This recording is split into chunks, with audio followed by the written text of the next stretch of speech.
चंड और मुंड नाम के दैत्य के मारे जाने पर तथा बहुत सी सेना का संहार हो जाने पर दैत्यों के राजा प्रतापी शुंभ के मन में बहुत बड़ा क्रोध हुआ और उसने दैत्यों की संपूर्ण सेना को युद्ध के लिए कूच करने की आज्ञा दी। वह बोला, आज उदय युद्ध नाम के 86 दैत्य सेनापति अपनी सेनाओं के साथ युद्ध के लिए प्रस्थान करें। कंबू नाम वाले दैत्य 84 सेना नायक अपनी वाहिनी से घिरे हुए यात्रा करें। 50 कोटि वीर कुल के और 100 धौम्र कुल के असुर सेनापति मेरी आज्ञा से सेना सहित कूच करें। कालक, मौर्य और काल के असुर ने भी युद्ध के लिए तैयार हो मेरी आज्ञा से तुरंत प्रस्थान करें। भयानक शासन करने वाले असुरराज शुंभ इस प्रकार आज्ञा दे सहस्त्रों बड़ी बड़ी सेनाओं के साथ युद्ध के लिए प्रस्थान हुए। उसकी अत्यंत भयंकर सेना आती देख चंडिका ने अपनी धनुष की टंकार से पृथ्वी और आकाश के बीच के भाग को बुझा दिया। हे राजा, तदंतर देवी के सिंह ने भी बड़े जोर से गर्जना करके दहाड़ना आरंभ किया। फिर अंबिका ने घंटे के शब्द से उस ध्वनि को भी बढ़ा दिया। धनुष की टंकार, सिंह की दहाड़ और घंटे की ध्वनि से संपूर्ण दिशाएं गूंज उठी। उस भयंकर शब्द से काली ने अपने विकराल मुख को इस प्रकार बढ़ा लिया तथा इस प्रकार वे विजयी हुए।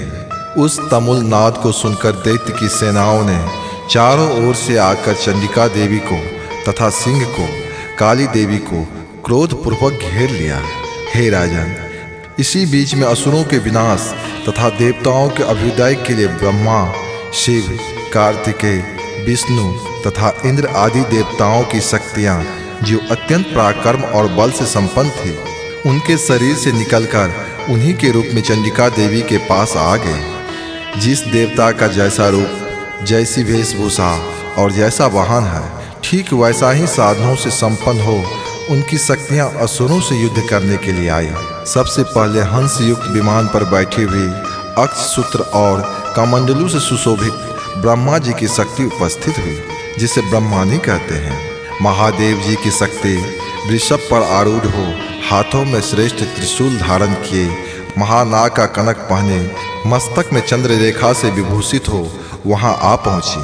कार्तिकेय जी की शक्ति रूपा जगदम्बिका उन्हीं का रूप धारण किए श्रेष्ठ मयूर पर आरूढ़ हो हाथ में शक्ति लिए दैत्यों से युद्ध करने के लिए आई। इस प्रकार भगवान विष्णु की शक्ति गरुड़ पर विराजमान हो शंख, चक्र, गदा, धनुष तथा खड्ग हाथ में लिए वहां आ पहुंची। अनुपम यज्ञ वराह का रूप धारण करने वाले श्री हरि की जो शक्ति है वह भी वराह शरीर का धारण करके वहां उपस्थित हुई। नरसिंही शक्ति भी नरसिंह के समान शरीर धारण करके वहां आई। उसकी गर्दन के बालों के झटकों से आकाश के तारे बिखर पड़ते थे। इस प्रकार इंद्र की शक्ति वज्र हाथ में लिए गजराज ऐरावत पर बैठी आई। उसकी भी सहस्त्र नेत्र थे। इंद्र का जैसा रूप है वैसा ही उसका भी रूप था। तदंतर उस देवी शक्तियों से घिरे हुए महादेवी जी ने चंडिका से कहा, मेरी प्रसन्नता के लिए तुम शीघ्र ही इस असुर का संहार करो। तब देवी के शरीर से अत्यंत भयंकर और पराक्रम चंडिका शक्ति प्रकट हुई, जो सैकड़ों गिदरियों की भांति आवाज करने वाली थी। उस अपराजिता देवी ने धूमिल जटा वाले महादेव जी से कहा, भगवान, आप शुंभ निशुंभ के पास दूत बनकर जाइए और उन अत्यंत गर्विले दानव शुंभ और निशुंभ दोनों से कहिए, साथ ही उसके अतिरिक्त भी जो दानव युद्ध के लिए वहां उपस्थित हो उसको भी यह संदेश दीजिए और बोलिए, हे दैत्य, यदि तुम जीवित रहना चाहते हो तो पाताल को लौट जाओ। इंद्र को त्रिलोकी का राज्य मिल जाए और देवता यज्ञ भाग का उपभोग करें।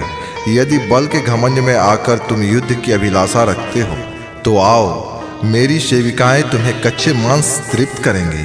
चूंकि उस देवी ने भगवान शिव को दूत के कार्य में नियुक्त किया था, इसलिए वह देवी शिवदूती के नाम से संसार में विख्यात हुई। वे महादैत्य भी भगवान शिव के मुंह से देवी के वचन सुनकर क्रोध में भर गए और जहाँ कात्यायनी विराजमान थी उस ओर बढ़ने लगा। तदंतर वे दैत्य गुस्से में भरकर पहले ही देवी के ऊपर बाण, शक्ति और अस्त्र की वर्षा करने लगे। तब देवी ने भी खेल खेल में ही धनुष की टंकार से उसके छोड़े हुए बाणों को, दैत्यों के चलाए हुए त्रिशूल को और फरसों को काट डाला। फिर काली उनके आगे होकर शत्रुओं को सूल के प्रहार से विदर्न करने लगी और खड़ग से उसका कचूमर निकालने लगे। रक्त भूमि में विचरने लगे। ब्रह्मानी भी जिस जिस ओर दौड़ती उसी ओर अपने कमंडलू का जल छिड़क कर शत्रुओं को पराक्रम को नष्ट कर देती। माहेश्वरी भी त्रिशूल से तथा वैष्णवी ने अपने चक्र से क्रोध में भरकर और महाकार्तिकेय की शक्ति ने भी दैत्यों का संहार करना आरंभ किया। इंद्र शक्ति के वज्र प्रहार से सैकड़ों दैत्य और दानव रक्त की धारा बहाते हुए पृथ्वी पर सो गए। बराही शक्ति ने कितनों की अपनी थुथुनों से मार कर नष्ट कर दिया। अग्रभाग से कितने की छाती छेद डाली तथा कितने ही दैत्य उनके चक्र की चोट से विदीर्ण होकर गिर गए। और नरसिंह भी दूसरे महा